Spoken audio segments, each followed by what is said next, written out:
Setelah keluarganya menyambangi hater berinisial KD ke Bojonegoro, Jawa Timur, akhirnya pedangdut Ayu Ting Ting melaporkan pembuli anaknya ke Polda Metro Jaya.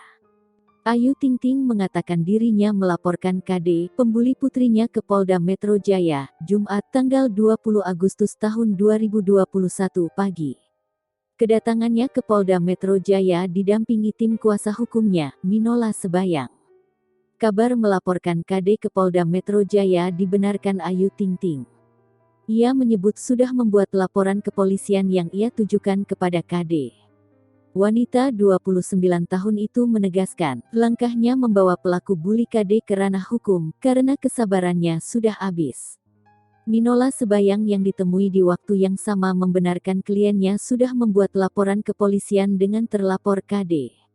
Minola menambahkan, wanita bernama asli Ayu Rosmalina tersebut membawa bukti rekaman, kalimat-kalimat dalam komentar, serta caption KD saat membuli putri Ayu, Bilqis Humairah Razak.